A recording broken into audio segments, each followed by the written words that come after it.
En Afrique de l'Ouest, la population est de plus en plus connectée avec 435 millions d'utilisateurs d'Internet, notamment entre urbains et ruraux. Le secteur mobile est également fortement ancré avec la pénétration de 49% en 2016. La région comptait 172 millions d'abonnés uniquement. L'essor des nouvelles technologies, de l'information et de la communication permet des innovations dans plusieurs secteurs et entraîne un recours accru aux plateformes et services en ligne. Elles se développent notamment dans le secteur de l'agroalimentaire et tendent à redéfinir les modes de consommation et de commercialisation des produits en Afrique de l'Ouest et partout ailleurs. Voici là l'une des raisons pour lesquelles nous sommes réunis aujourd'hui autour de cette table. Bonjour à toutes et à tous et bienvenue à votre émission sur la radio.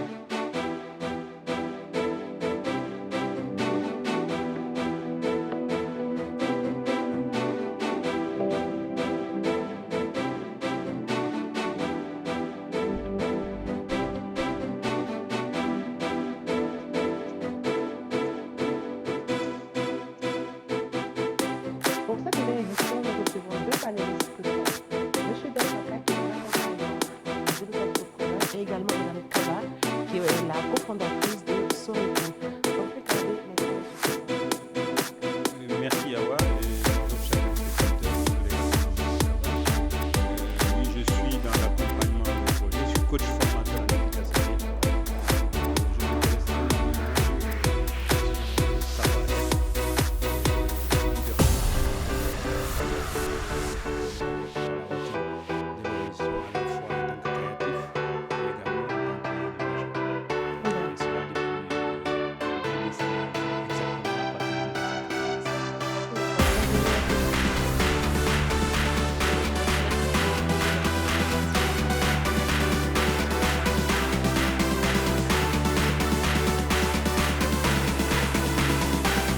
Et de promotion des produits.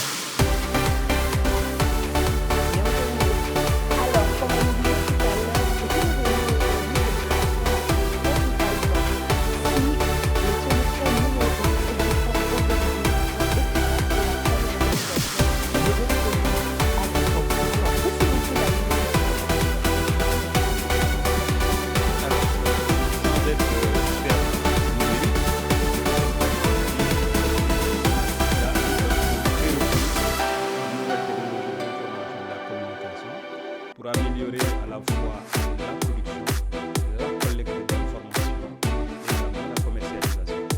C'est le fait donc d'utiliser tous les acquis technologiques aujourd'hui que nous avons, pour les citer, que ce soit les drones, que ce soit les logiciels, que ce soit les internet, etc. Donc toutes les technologies nouvelles qui fonctionnent via Internet, comment on peut s'en servir pour améliorer la confection de projets à business, mais aussi la production et la commercialisation. Comme définition, je parle sur le contrôle. Bien sûr, je pense qu'il y a des définitions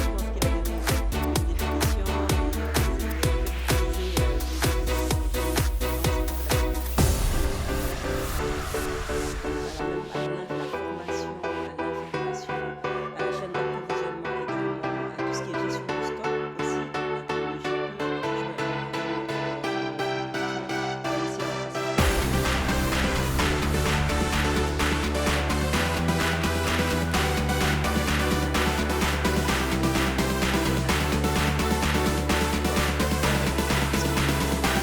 qui peuvent justement permettre.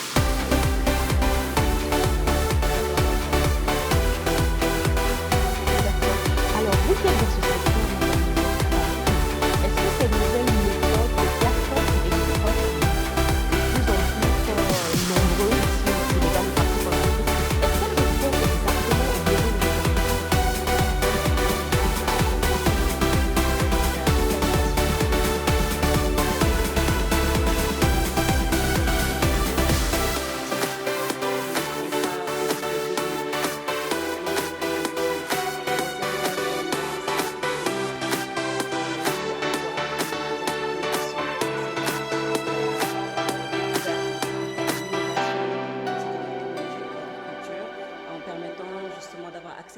d'information sur le prix des produits sur le marché. C'était, je pense, les toutes premières applications qui ont été créées avec Mluma, par exemple. Et donc, nous, on a suivi en 2014 en créant donc la première plateforme e-commerce de produits agricoles transformés, exclusivement dédiée en fait à des produits transformés par des femmes en milieu rural. Et au fil des années, on a eu à voir en fait donc une étendue de ces solutions-là un peu partout, que ce soit au Sénégal, en Afrique de manière générale. Et même il y a une étude du CTIA qui a donc démontré qu'au départ, il y avait autour de 40 solutions technologiques agricoles, mais en 2019, il y avait plus de 200 applications liées à la technologie et à l'agriculture un peu partout en Afrique, et ce dans plusieurs domaines en fait de la chaîne de valeur agricole, ce qui montre que les problèmes auxquels les agriculteurs faisaient face tous les jours, les entrepreneurs, en tout cas les jeunes, se sont lancés dans l'entrepreneuriat pour justement proposer des solutions liées à la technologie. Alors, à la question si est-ce que réellement ça répond aux besoins des agriculteurs, oui, d'une part, non, d'autre part, parce que c'était des innovations. Et donc, quand on parle d'innovation, on parle aussi de recherche et développement, on parle de faisabilité, de durabilité et de rentabilité. Et le problème auquel la plupart des solutions technologiques faisaient face, c'est réellement la rentabilité. On voit la problématique, on apporte une solution, c'est faisable, c'est désirable par la population, mais dans la durabilité de la solution, donc on voit des difficultés et des challenges.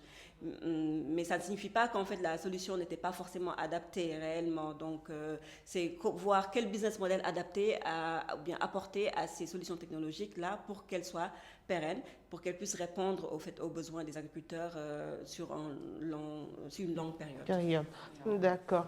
Merci beaucoup, M. Dora. Vous avez quelque chose à rajouter? Oui, non, mais elle a très bien campé la problématique. Ce que je voudrais simplement ajouter, c'est qu'en général, lorsqu'on parle de nouvelles technologies de l'information et de la communication, c'est deux problématiques. C'est l'automatisation, en fait. C'est-à-dire qu'on a besoin que la précision de la machine puisse aider l'homme à pouvoir faire face à des problématiques complexes.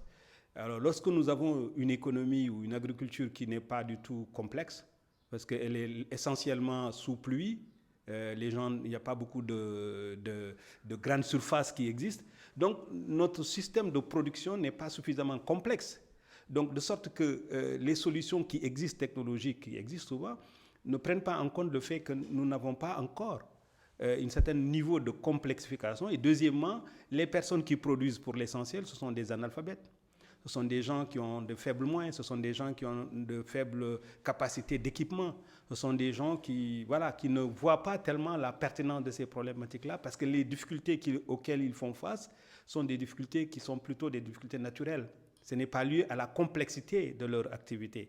Donc, l'une des choses, et puis bon, maintenant, de plus en plus, on voit des jeunes qui arrivent dans le domaine de l'agrobusiness, grâce d'ailleurs à Synapse Center qu'il faut féliciter derrière, qui arrivent et donc qui auront de plus en plus besoin, qui vont grandir un peu avec ces technologies-là.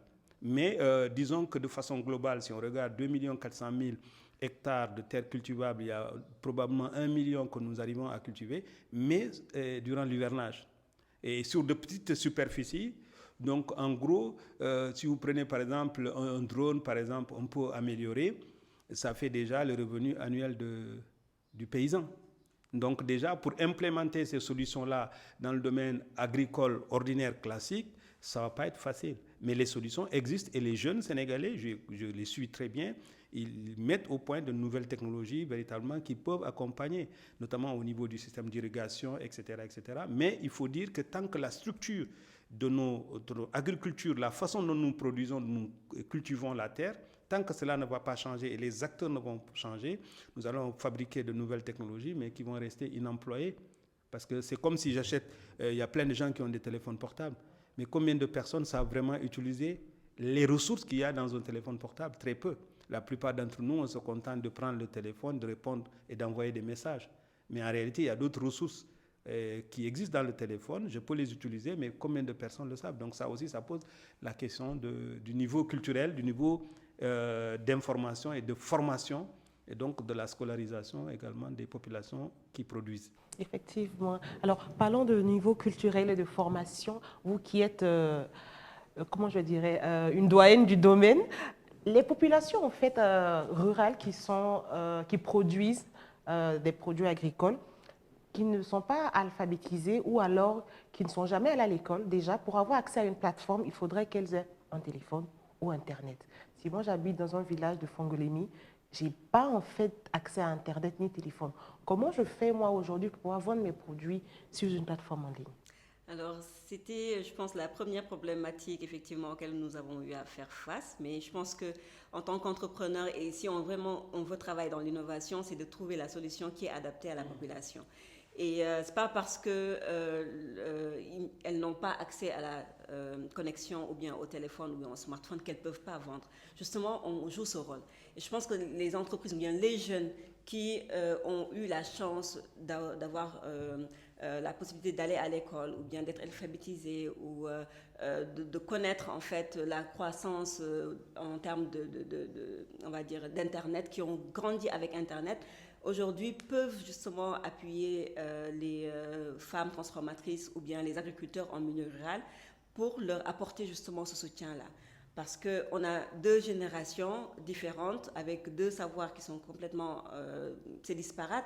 Donc, comment combiner en fait nos savoir-faire et eux leur savoir-faire pour justement trouver une solution à différentes problématiques auxquelles en fait le monde rural fait face. Et donc, nous, ce qu'on s'est dit, c'était très clair. Effectivement, en allant vers les groupements de femmes transformatrices, la plupart d'entre elles n'étaient pas du tout connectées, elles n'avaient pas de smartphone. C'était en général les présidentes qui pouvaient manipuler au-delà de leur téléphone, en fait, au-delà juste de répondre au téléphone. Et donc, on est venu avec humilité leur faire comprendre que oui, on est des ingénieurs de conception en informatique. Vous vous concentrez sur le travail que vous savez faire. C'est quoi? C'est la transformation des produits locaux. Et donc, nous, on vient en appoint pour prendre en photo vos produits, les référencer sur la plateforme ou faire tout le travail de référencement également sur Google, de telle sorte qu'une personne qui souhaite acheter, on va dire, un tchakri de mil ou de mangue ou de fognon puisse le retrouver facilement. Donc, c'est réellement notre cœur de métier. Donc, l'entreprise, ce qu'on fait. Et la plupart aussi des entreprises qui se sont créées autour de l'agriculture et de la technologie, leur cœur de métier, c'est justement d'apporter ce soutien-là et ce support aux producteurs ou bien au groupement de femmes transformatrices, mais ne pas leur dire que vous devez forcément avoir accès à Internet ou bien vous devez forcément avoir un ordinateur pour faire ces travaux-là. Donc, je pense qu'il faut toujours savoir adapter en fait les solutions technologiques dans un monde rural où les gens ne sont pas forcément alphabétisés ou sont même alphanotes. D'accord. Donc, en fait, les populations n'ont pas besoin d'avoir une formation quelconque sur l'Internet ou tout ça. Vous vous occupez de faire toute cette partie-là numérique et eux, ils font uniquement la production. Mais si elles ont besoin, en fait, d'apprendre pour pouvoir être autonomes, parce que, bon, arrivé à un certain moment, il faudra être autonome dans le fait, parce que vous aurez certainement le gros du travail à faire, voilà. Et comment est-ce que ces populations vont arriver si elles n'ont pas reçu de formation de votre part? Alors, sur ce plan-là aussi, on a travaillé avec des groupements qui souhaitaient, au-delà de la vente seulement à travers donc, notre plateforme, elles aussi utiliser Internet pour vendre. Donc, on a eu à faire des sessions de formation sur déjà l'usage de WhatsApp et des groupes WhatsApp, parce que comme c'est des groupements, la plupart du temps, même pour faire des réunions, elles étaient tout le temps obligées d'appeler ou bien de se déplacer. Donc, maintenant, elles se sont organisées, elles ont des groupes WhatsApp. Et comme WhatsApp, on n'écrit pas, c'est la voix. Donc, cela a facilité la communication entre elles pour fixer des réunions. Et même, surtout pendant la pandémie, elles faisaient leurs réunions sur WhatsApp, donc pour avancer dans le travail, pour montrer que voilà, l'usage de la technologie peut aussi être facile avec les outils de communication. Donc, au-delà de cela, on les a formés à l'usage donc, de la technologie, à leur créer des pages sur les réseaux sociaux qu'elles puissent après animer. Et l'idée, c'est de trouver toujours une personne beaucoup plus jeune dans les groupements qui a eu à faire une petite formation, qui peut reprendre après pour avoir une pérennité en fait et suivre toujours le fait de pouvoir poster dans les réseaux sociaux, de pouvoir communiquer et de vendre leurs produits au-delà de notre plateforme. D'accord, très bien. Oui. Non, c'est intéressant ce qu'elle dit, c'est-à-dire que c'est le cœur de métier d'entrepreneur, c'est de faire faire. C'est-à-dire qu'en réalité, la technologie, son utilisation, son implémentation, c'est un métier. Produire des haricots, produire des pommes de terre, c'est un métier. Donc, ça veut dire que quelque part, c'est l'écosystème qui est en train de se mettre en place. Et c'est là où vous intervenez également. C'est cet écosystème-là qui va être la solution au problème. Mais c'est vrai qu'aujourd'hui, l'idée, ce n'est pas qu'un producteur sache exactement comment fonctionnent les moteurs de recherche, comment on fait une boutique en ligne, etc., du point de vue technique. Mais c'est cette collaboration-là qui sera la solution pour l'Afrique. Et de plus en plus, on va voir qu'il y a des gens qui ne... Je vous prends juste un exemple historique. Quand McCormick voulait faire des tracteurs pour les paysans américains n'avaient pas les moyens. Il s'est débrouillé pour aller trouver des banquiers qui ont acheté les machines et qui les ont données aux paysans qui payaient par traite pendant un certain nombre d'années.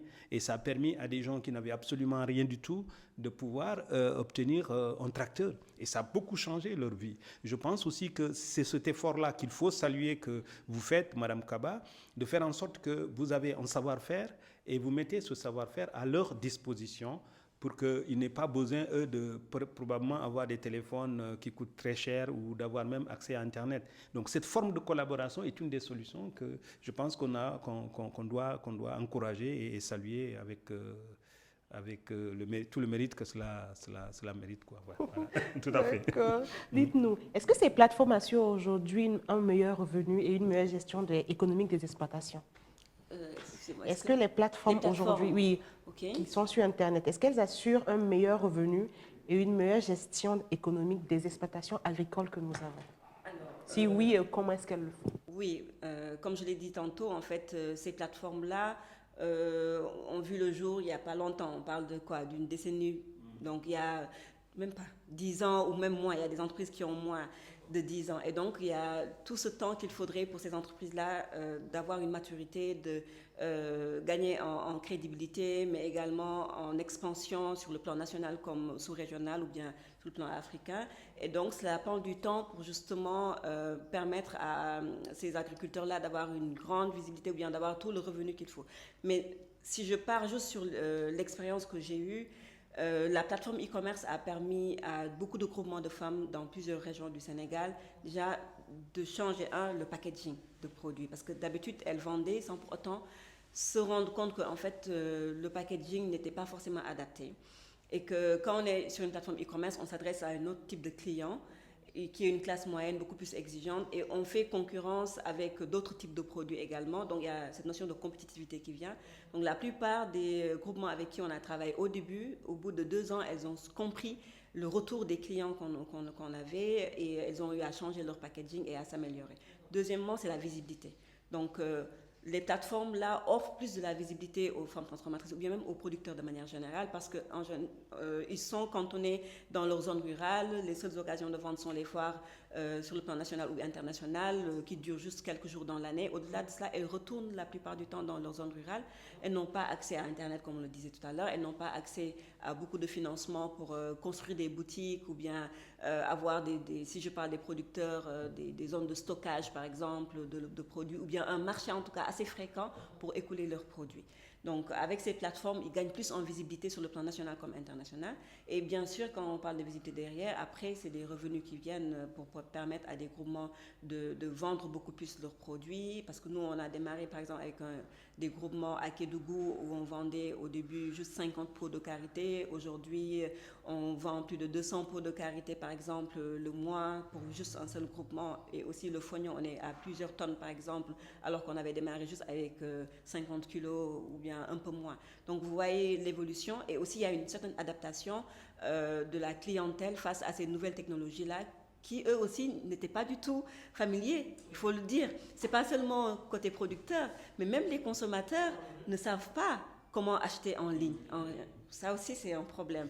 Les consommateurs ne savent pas non plus par moment utiliser certains types d'outils technologiques pour aller vers les producteurs. Donc, ça aussi, c'est un problème. Des deux côtés, il y a des problèmes et justement, c'est l'entrepreneur qui doit trouver toujours la solution la plus adaptée, aussi bien côté fournisseur que côté consommateur pour arriver à matcher les deux et faire de telle sorte que voilà, la solution soit adaptée et puis rentable. D'accord, la rééducation est à faire de deux côtés. D'accord. Alors, dites-nous, est-ce qu'aujourd'hui, ces plateformes s'adressent à un type d'agriculteur? Est-ce que c'est tous les agriculteurs qui sont concernés par l'utilisation de ces plateformes ou alors c'est uniquement les groupements qui se sont formés? Est-ce que tout le monde a droit à ça en tant qu'agriculteur? Oui, je pense que tout le monde a droit à cela parce qu'aujourd'hui, on est à l'ère du numérique. On a raté toutes les révolutions, j'ai l'habitude de dire cela, on a raté toutes les révolutions du monde.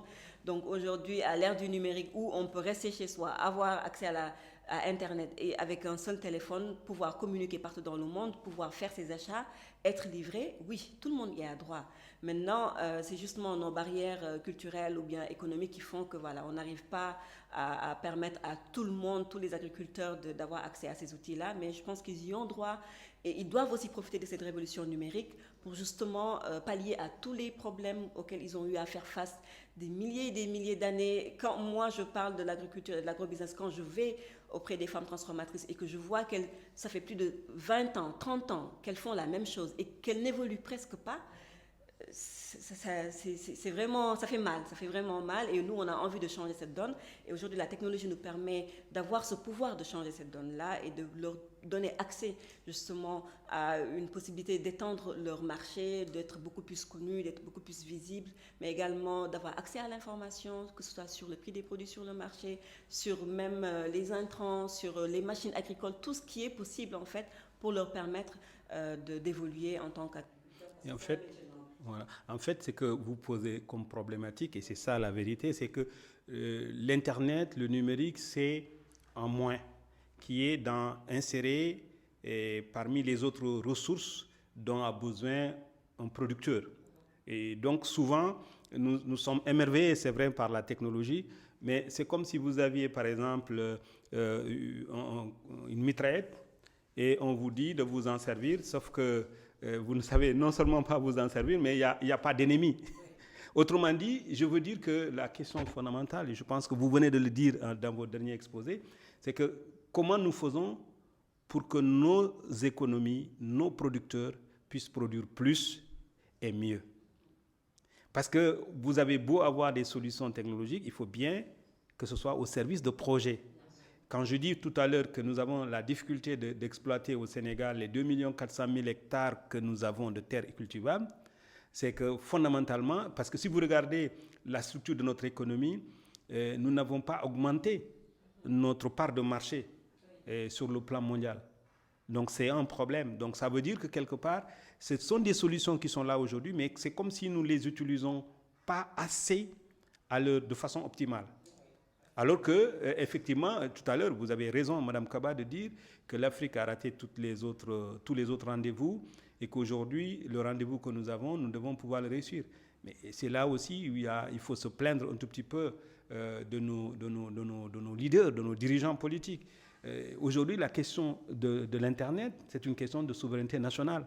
On ne peut pas continuer dans nos États, que ce soit au Sénégal ou partout ailleurs, à confier l'Internet à des étrangers. Parce que si vous prenez le cas du Sénégal, vous êtes technicien certainement, vous connaissez, nous n'avons pas un Internet très fluide. Nous avons un problème de vitesse. Donc tout ça, c'est des freins. Nous avons également dans d'autres questions la question de la bancarisation qui pose également un problème. Parce qu'aujourd'hui, c'est vrai qu'il y a des solutions. Il faut se féliciter de ce qu'au Sénégal, en tout cas, avec la nouvelle venue que je ne vais pas nommer pour ne pas faire de publicité, aujourd'hui, effectivement, ça devient plus facile de faire les transferts d'argent. Donc, de plus en plus, si nous arrivons à monétiser les transactions, ça aussi, ça va aider également. Je ne connais pas très bien les difficultés auxquelles vous êtes confrontés, mais probablement la question du stock, de la quantité, parce que la demande peut être forte. Si vous mettez un produit sur Internet, n'importe qui est au Japon, qui est aux États-Unis peut commander. Si quelqu'un commande en France, par exemple, et vous dit, moi j'ai 50 magasins, je voudrais que dans chacun de mes magasins, il y ait 2 pots de karité par mois ou par semaine, déjà, quelque part, il y a un problème de livraison qui se pose. Et donc ça aussi, ça peut permettre si nous arrivons effectivement à trouver, il faut une synergie entre les porteurs de solutions technologiques innovantes, les producteurs et les financeurs. Et surtout aussi ce qu'on appelle un peu l'accompagnement non financier que nous faisons dans notre structure et que également au niveau des Synapse Centers vous faites. Mais c'est des solutions, c'est une opportunité que nous tenons là et je parle le sentiment que nous y allons très vite. C'est vraiment dommage. Voilà. Très dommage. Alors que par exemple la BAD aujourd'hui, depuis presque 5 ans, 6 ans, met comme priorité le principe que l'Afrique doit nourrir l'Afrique. Mais nous n'arrivons toujours pas à faire bouger. Au Sénégal, on voulait avoir l'autosuffisance alimentaire en riz. En 2017, nous n'y arrivons toujours pas. Effectivement. Et je pense que ça relève beaucoup plus des problèmes justement de leadership et de gouvernance avec une vision et une stratégie claire en fait de développement. Mais surtout le capital. Oui. Ce que vous faites aujourd'hui au niveau de votre structure, peut-être que vous avez besoin d'avoir un peu plus de capitaux. Vous avez du mal à les trouver parce que nous n'avons pas un marché financier dans nos pays. Nous n'arrivons pas à créer nous-mêmes les ressources monétaires. Et si vous allez vous endetter à l'extérieur, ça coûte extrêmement cher. Vous avez un concurrent qui, lui, va s'endetter à 2% de taux d'intérêt et vous, on vous donne 17%, 25%. Donc, ce n'est pas du tout le même ordre de grandeur. Mais c'est bien déjà de savoir, et moi je suis rassuré de savoir que vous avez déjà un vécu qui nous montre que c'est possible.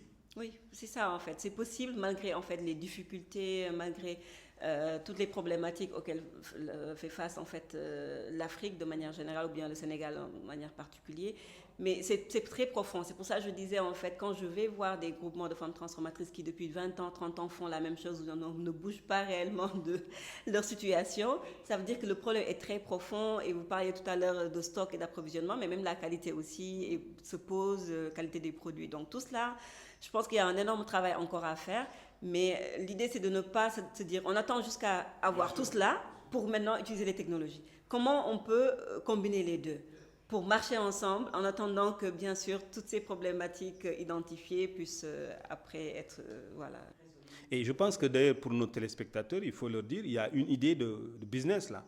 L'idée de business aujourd'hui, c'est que du point de vue des nouvelles technologies, il est capable de collecter les informations en temps réel. Je vois par exemple des jeunes qui qui créent une petite structure et qui vont être en contact avec Soreto, Synapse, etc., avec des gens qui sont placés individuellement et qui collectent les données. Et en temps réel, on peut avoir, comme tout à l'heure vous avez parlé du programme Luma, qui donne un peu les prix mais qui ne fonctionne pas trop bien parce que c'est public. Et donc, je veux dire que des jeunes qui nous regardent peuvent avoir l'idée de créer une structure qui collecte de l'information et qui stocke une base de données. Parce qu'on a le sentiment qu'on sait plein de choses. Je sais peu de choses sur votre initiative. Je connais très bien Synapse, mais je connais très peu de choses en fait. Donc, quelque part, ça veut dire qu'aujourd'hui, il y a une idée de business qui est là, de pouvoir collecter les informations sur les différentes initiatives, de les mettre dans des bases de données. Parce que là où l'Afrique est faible, c'est dans le contenu.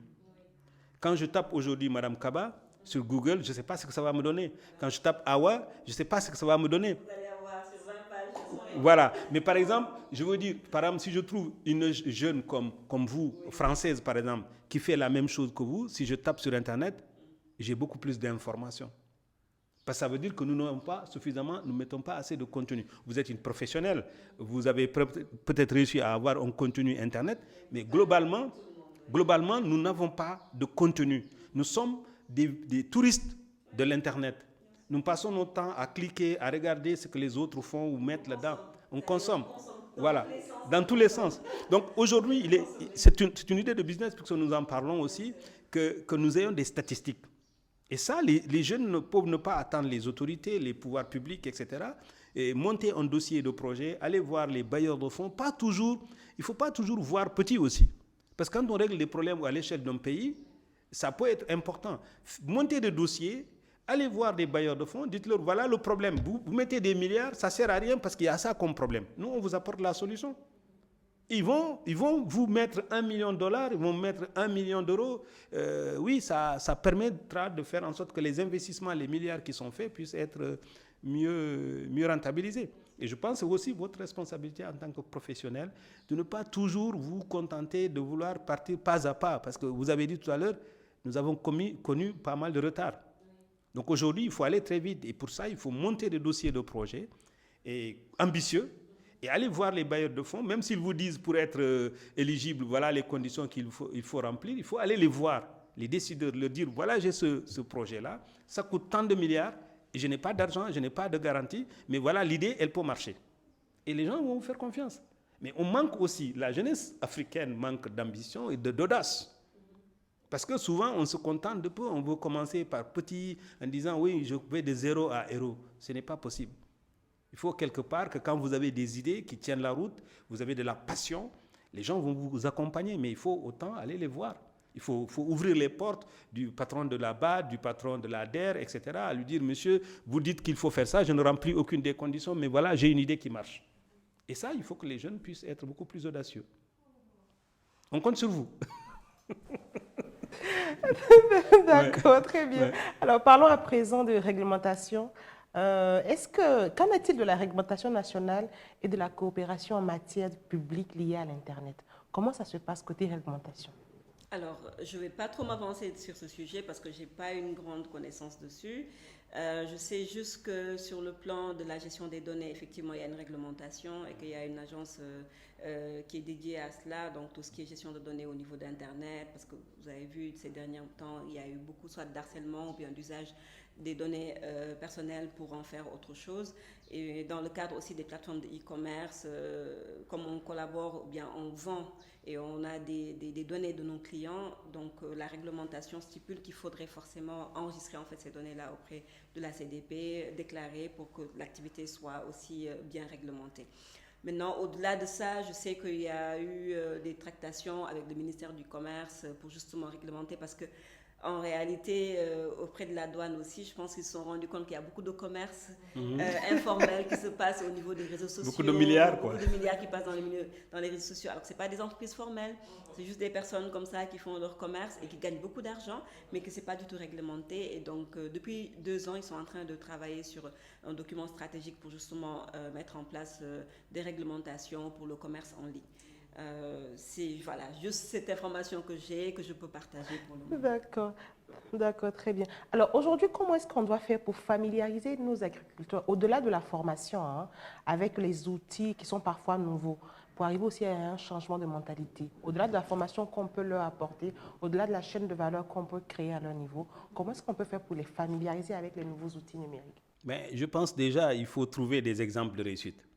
C'est-à-dire que si on arrive à faire la preuve que quelqu'un qui produisait 10 kg de karité par an, que cette personne arrive aujourd'hui à produire 1 tonne et que cette personne s'est construit une maison et que cette personne, etc. Donc c'est là l'exemplarité, c'est-à-dire il faut voir des modèles de réussite.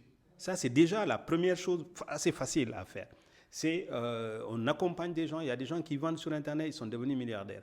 Aujourd'hui, l'homme le plus riche du monde, même si c'est Elon Musk, mais c'était, comment ça s'appelle, Bezos, il travaille dans la vente en ligne.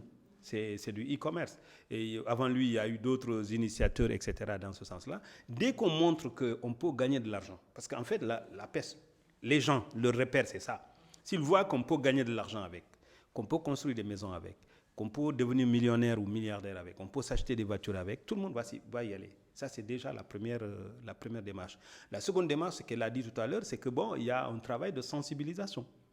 Il faut informer les gens, il faut les sensibiliser, il faut leur montrer les avantages qu'ils peuvent tirer dessus, et il faut qu'il y ait des solutions simples, pas chères.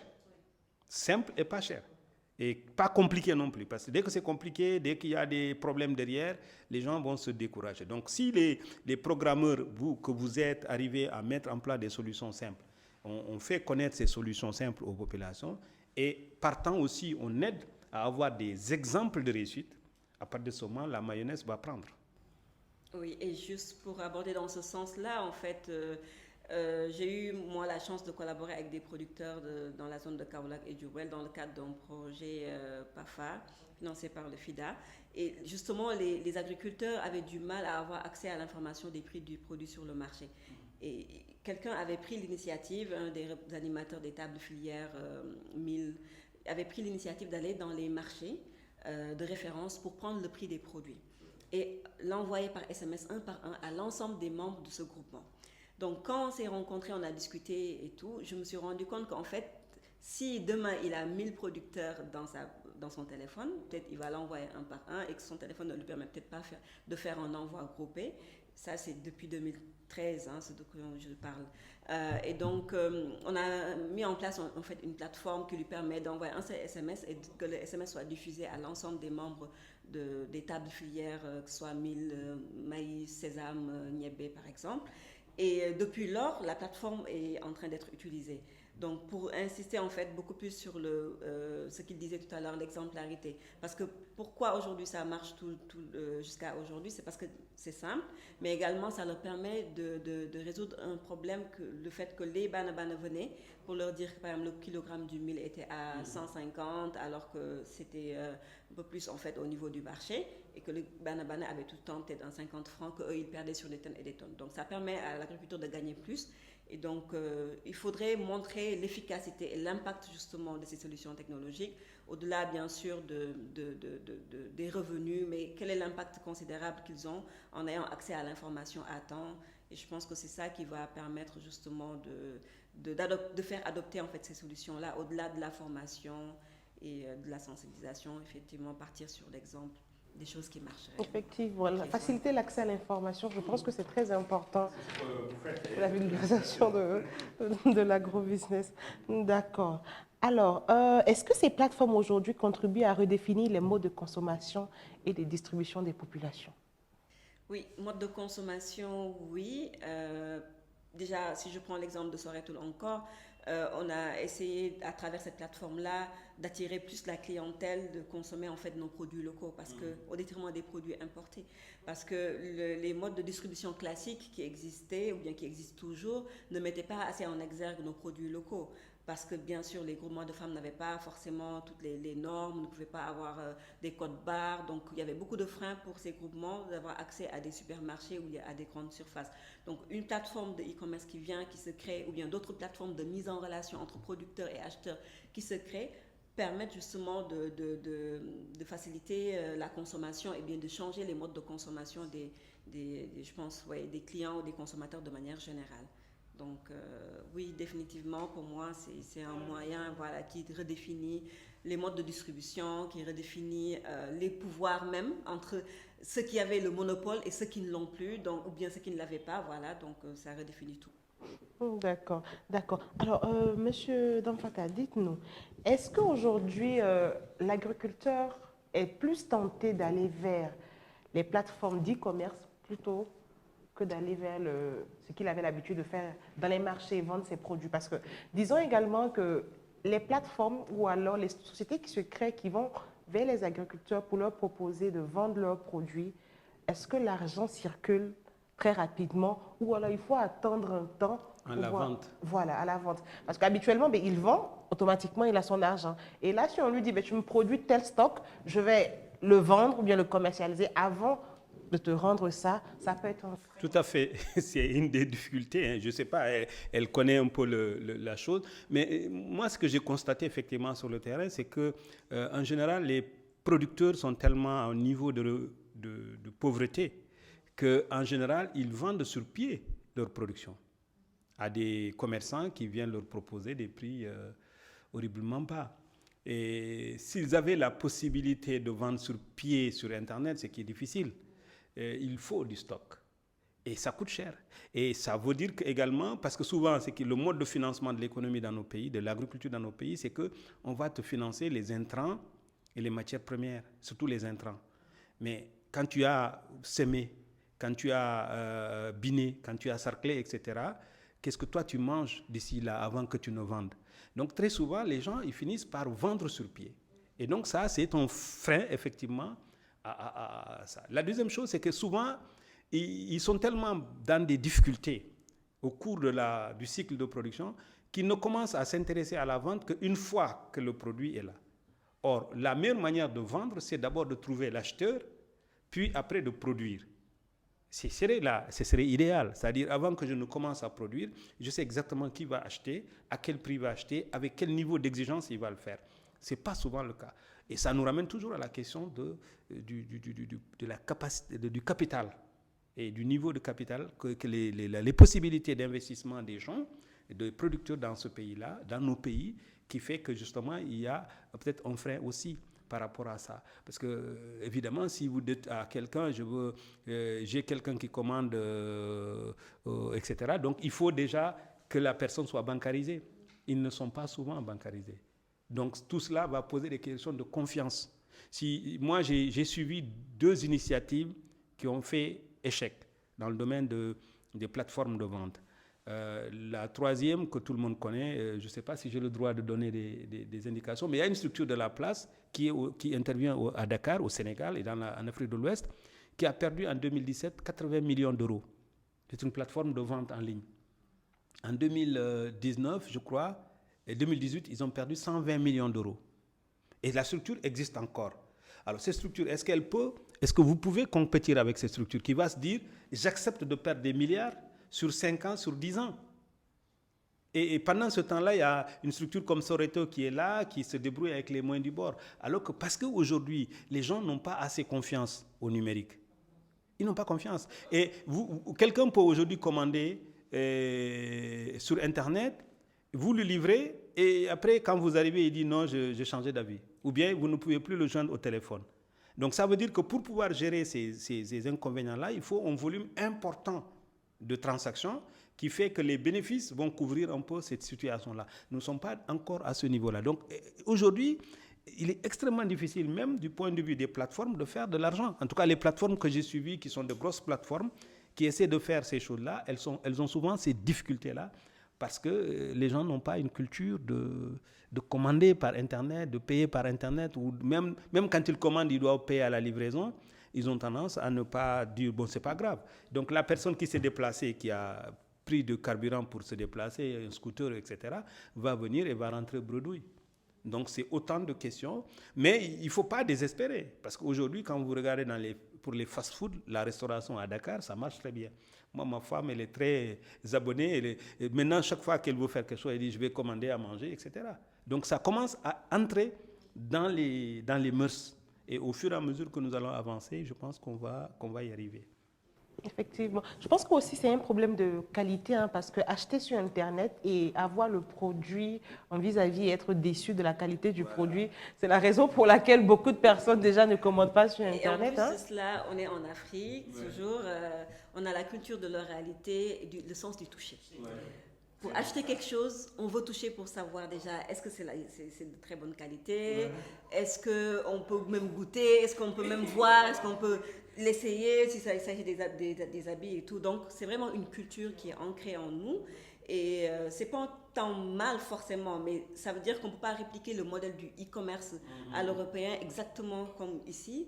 Et donc, nous, on l'a compris, c'est pour cela qu'on est beaucoup plus proche de nos clients avec une relation clientèle, en fait, derrière la plateforme pour assurer le client déjà du produit qu'il est en train d'acheter, mais pour lui assurer qu'en fait, ce n'est pas justement une plateforme virtuelle. La personne a besoin d'échanger avec une autre personne derrière pour être assurée et puis acheter. Donc, il y a ça aussi. D'accord. Alors, comment faire aujourd'hui pour que ces produits qui sont commercialisés sur ces plateformes ne soient pas l'apanage d'un certain type de la population ?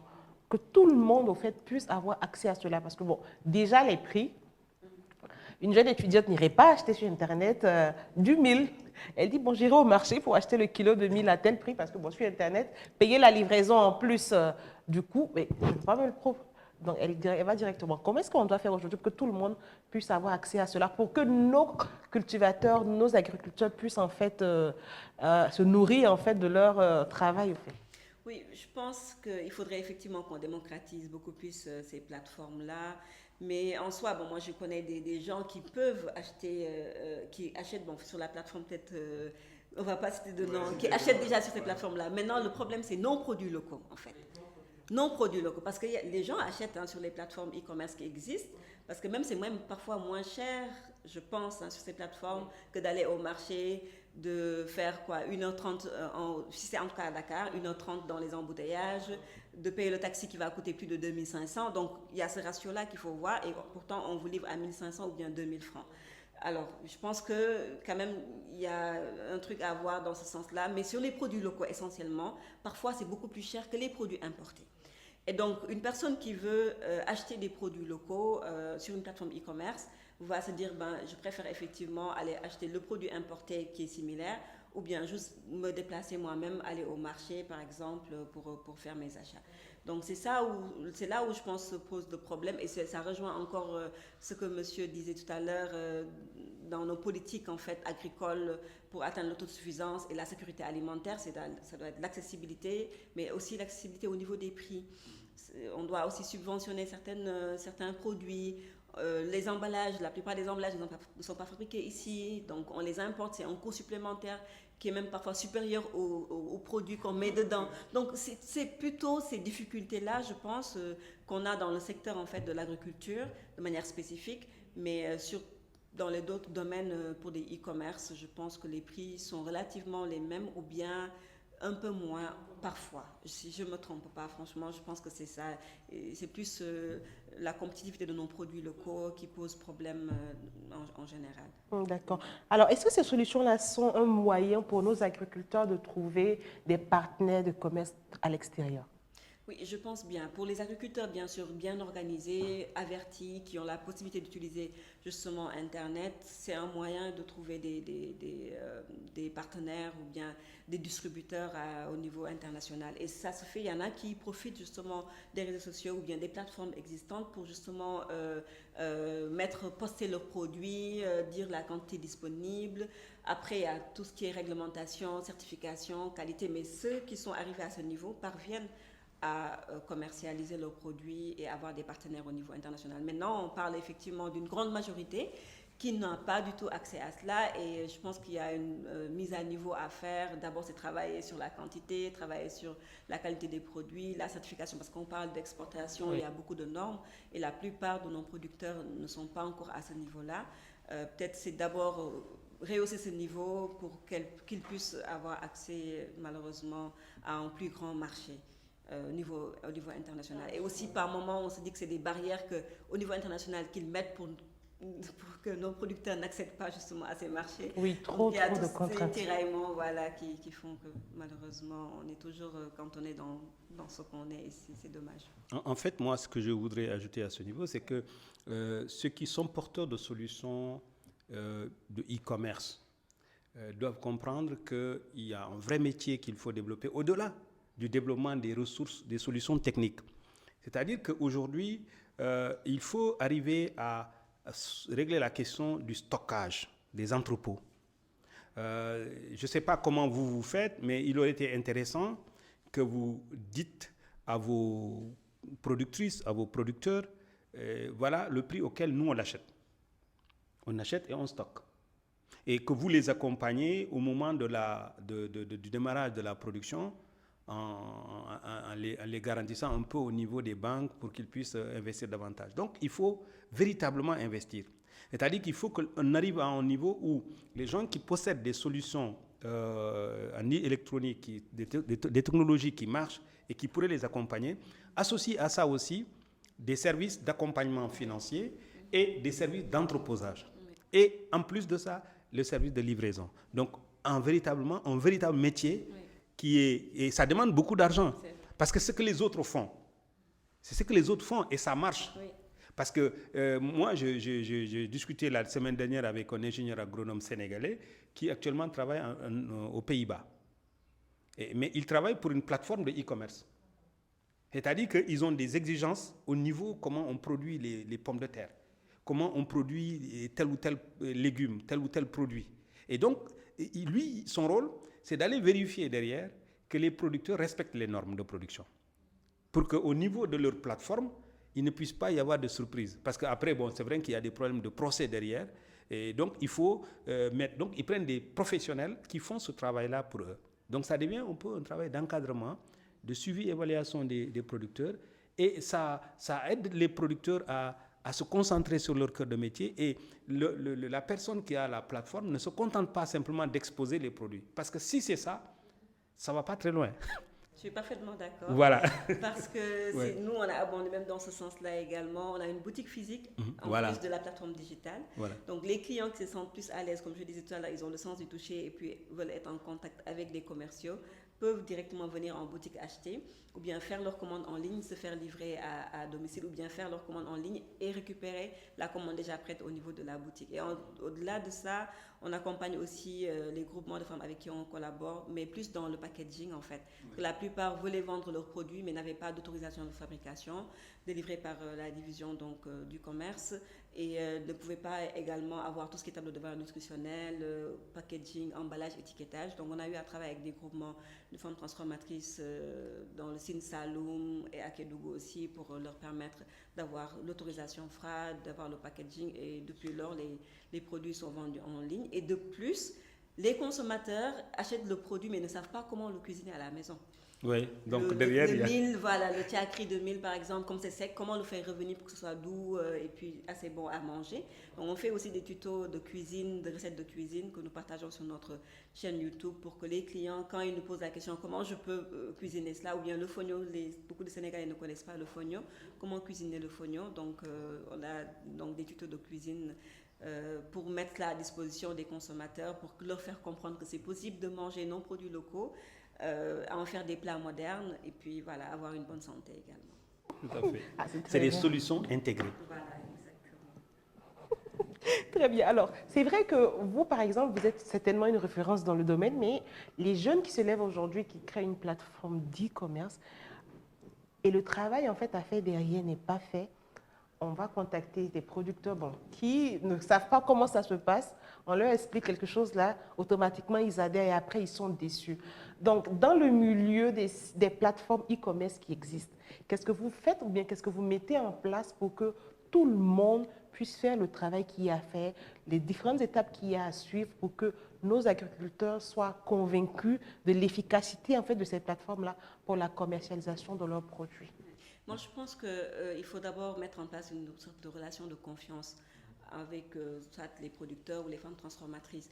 En tout cas, de mon expérience, c'est ce qui a beaucoup plus primé et ce qui nous a permis de développer donc, la plateforme, c'est de ne pas juste dire qu'on vient avec la solution technologique pour vous vendre vos produits, mais on vient d'abord pour comprendre vos problèmes et savoir ensemble comment on peut résoudre ces problèmes-là et quelles solutions on peut apporter. Ou bien même nous, dans la plateforme qu'on a mis en place, au début, on avait une idée toute faite, mais quand on est parti vers les femmes transformatrices, après, on est revenu, on a changé beaucoup de choses en fait dans la définition de notre projet et comment on voulait mettre en place la plateforme. Donc, je pense que c'est eux qui vivent la problématique, qui peuvent réellement donner la solution. Il faudrait d'abord construire une relation de confiance et puis ne pas promettre en fait ce qu'on ne peut pas faire, surtout parce que bien, c'est vrai, la technologie est là, mais ce n'est pas aussi facile et simple de pouvoir peut-être faire des solutions technologiques et faire la mise en relation ou bien vendre. Il y a tout un process. Je pense que justement il faut travailler sur l'humain beaucoup plus parce que la technologie n'est qu'un support en fait pour résoudre le problème, mais la base c'est travailler en fait sur le cœur de métier en fait de l'entreprise, identifier le cœur de métier et puis travailler sur l'humain pour avoir une relation de confiance avec les producteurs ou les femmes transformatrices et après utiliser la plateforme ou bien les solutions technologiques comme support pour véhiculer après ce qu'on veut mettre en avant. Très bien. Non, tout à fait. Je veux dire qu'elle a pointé du doigt la question de l'humain. Parce qu'en fait, pour travailler avec les gens, parce que là, il faut que les gens travaillent ensemble. Et pour qu'ils travaillent ensemble, il faut qu'il y ait la confiance. Le problème, c'est que la confiance, on n'apprend pas à avoir confiance aux gens. Donc, il y a tout un ensemble de démarches à faire. Mais il y a un aspect sur lequel, et ça vous alourdit le travail en tant que technicienne, en tant que professionnel du secteur du numérique, on ne peut pas espérer dans le court terme que les solutions innovantes viennent des producteurs. C'est possible, mais ça va demander du temps. Donc, ça veut dire qu'en allant vers en allant vers les producteurs, il faut que les gens qui sont porteurs de solutions numériques apportent aussi ce qui permettra à ces gens-là, comme vous le faites là, j'ai senti un peu dans tout ce que vous dites, qu'en fait, vous êtes en train de les aider à standardiser leur façon de faire, à mieux comprendre leur manière de faire et à améliorer cela. Et si nous continuons comme ça, nous allons dans le sens de dire les gens qui sont porteurs de solutions numériques doivent également apporter d'autres solutions aux producteurs, on va aller plus vite.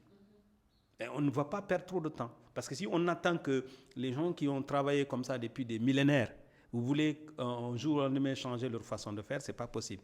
Par contre, s'il y a des solutions qui arrivent, ils vont s'adapter parce qu'ils comprendront qu'ils ont intérêt à s'adapter à ces solutions-là. Et à partir de ce moment, ça va marcher. Mais il faut qu'on règle la question du capital. On ne peut pas compétir.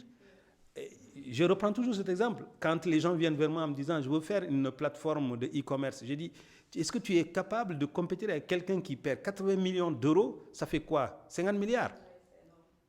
après 80 milliards.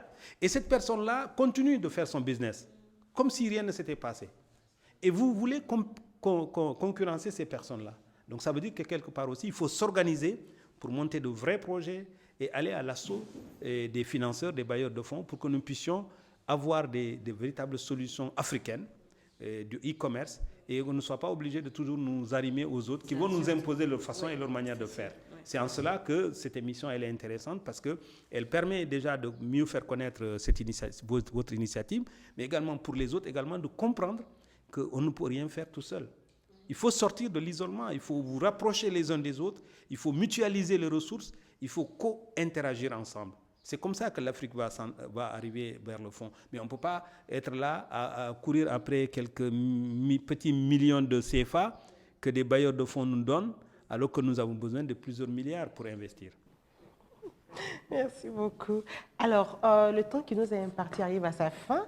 Quel appel lancez-vous aujourd'hui aux agriculteurs qui hésitent, disons, à se lancer ou bien à travailler avec des plateformes e-commerce et également à des personnes qui ont créé des sites e-commerce qui n'ont pas peut-être la méthodologie pour pouvoir convaincre les agriculteurs? Oui. Alors, aux agriculteurs, je pense que c'est pas parce qu'on dit que la technologie est la solution forcément qu'eux tous ils doivent se ruer vers ça sans pour autant comprendre. Je pense qu'il y a des plateformes e-commerce il faut savoir en fait dans quelle plateforme e-commerce est-ce qu'il faut vendre. Est-ce que c'est une plateforme e-commerce qui est adaptée? Est-ce que c'est une plateforme e-commerce généraliste? Ou bien, donc je pense qu'il faut d'abord comprendre et savoir en fait quelle est la typologie de cette plateforme e-commerce et quel est le credo en fait de cette plateforme e-commerce là avant de s'aventurer à aller dans les plateformes, après être déçu en disant que finalement, c'est vraiment pas la solution. Donc, je pense qu'il y a déjà cela et ne pas aussi avoir peur du changement parce que, la plupart du temps, c'est ça, le changement s'opère, mais très lentement parce que les gens ont peur. Ils veulent rester dans ce qu'ils savent faire, dans ce qu'ils maîtrisent et n'osent pas essayer quelque chose de différent. Donc, je pense qu'il faut donner aussi cette possibilité, se donner cette possibilité d'opérer un changement, surtout que si on voit que de l'autre côté, il y a un impact considérable, soit auprès des agriculteurs ou bien dans le monde rural de manière générale. Et ceux qui veulent se lancer dans les plateformes de e-commerce aussi, il y a de la place pour tout le monde. Je pense que le marché est très très grand, mais il faudrait l'adapter par rapport à nos réalités, à notre culture, et surtout trouver la solution qui fera que cette plateforme e-commerce pourra grandir malgré les difficultés et trouver aussi un business connexe en fait, parce que seule la plateforme e-commerce effectivement avec les toutes petites marges de la vente sur les produits, surtout si c'est des produits de consommation alimentaire, c'est des marges très faibles en fait. C'est pas aussi facile, donc il faut trouver un business à côté qui, toujours sous la plateforme, qui est dans le même sillage que la plateforme pour justement arrimer cela à la plateforme et puis avancer. C'est un peu comme l'exemple qu'on avait donné tout à l'heure, que monsieur a donné tout à l'heure pour Amazon. Au fond, le e-commerce, c'est une seule partie, mais vous regardez tous les autres services connexes qu'ils ont réussi à développer. C'est parce que le modèle des plateformes e-commerce n'est pas forcément rentable sur des années très, très, très, très courtes. Donc, il faudrait attendre plusieurs années avant de voir réellement une évolution, surtout qu'on est en Afrique avec des taux de connectivité faibles, mais qui ont quand même beaucoup évolué. Parce que nous, quand on démarrait en 2014, c'était autour de 23%. Aujourd'hui, on parle de 80 et quelques %. Plus de 107% de taux de pénétration du mobile, ça veut dire que chaque Sénégalais a au moins un téléphone. Donc, l'Afrique a su réellement capter cette opportunité dans le digital, dans l'usage de la technologie des téléphones très, très, très rapidement, contrairement à d'autres pays en Europe.